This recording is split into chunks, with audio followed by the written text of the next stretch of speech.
Հարգելի գործընկերներ, նախ եւ առաջ ելույթի սկզբում փորձեմ խոսել ամեն դեպքում բուն նախագծերից, որոնց շուրջ եւ խոսք եմ վերցրել, թե նախորդ, թե այս նախագիծը, որոնք վերաբերում են արտոնություններին, ինձ մոտ մտավախություն են առաջացնում, ինչի պատճառով ես կողմ չեմ քվեարկում, այն է, որ երկու նախագիծներ պարունակում են կոռուպցիոն եւ հովանավորչության լուրջ ռիսկեր, որովհետև մենք չունենք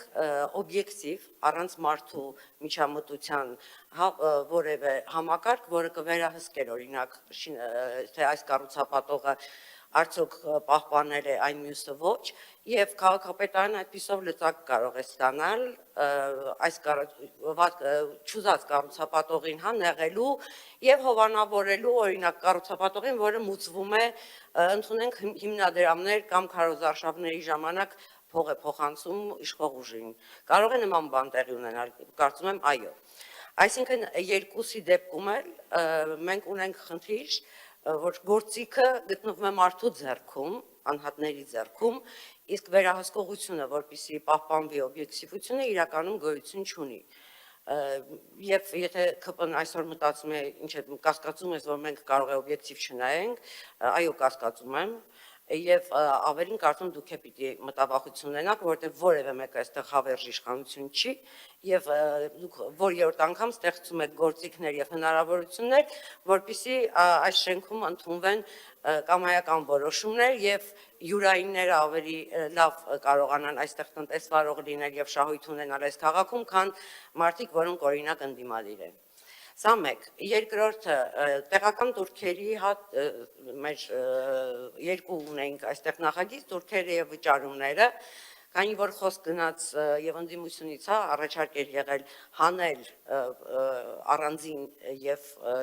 այդ հարցը կոնկրետ դեմ քվեարկել,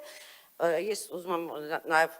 հարցեմ, արդյոք ճիշտ եմ, չէ՞, կարծում, եթե մենք չհաստատեինք, ընդհանրապես լինելու էր այն, որ գործելու էր նախորդ տարվա մեր հաստատածը, այսինքն որևէ փոփոխություն տեղի չէր ունենալու։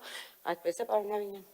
Ուրեմն ուզում եմ հասկանալ, ինչ փուչիկ կա այդ դեպքում, հարգելի հանրային ձայնի գործընկերներ, եթե որևէ փոփոխություն տեղի չէր ունենալու, ինչու այդ հարցը դարձնենք իբր PR-ի բան, որ ժողովրդի մասին ենք մտածում։ Ժողովրդի մասին եք մտածում, եկեք բոլոր ընդդիմադիրներով միանանք, կազմենք նոր տրանսպորտային խելամիտ աբոնեմենտների գներ, որոնք իսկապես ձեռնտու կլինեն ժողովրդին, եկեք կազմենք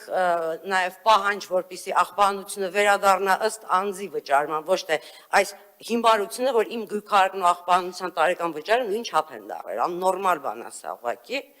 եկեք ներենք իսկապես ժողովրդի գրպանի մասին հոգալով կազմենք մեր պահանջները եւ հայտարարենք իշխանության, որ կբոյկոտենք նիստերը չեն կայանա, եթե մենք բոլորով չմասնակցենք, եթե չգնան ընդառաջ եւ մեր ժողովրդի համար մենք մեր պայմանները չբարելավվեն, որովհետեւ այո, իսկապես մարդկանց դժվար է։ Միանգամից շատ տարբեր թանկացումներ եղավ, գույքահարկ, աղբանություն, տրանսպորտ, այդպես չի լինում, իսկ աշխատավարձները այս երկրում այդքան չեն ինդեքսավորվում,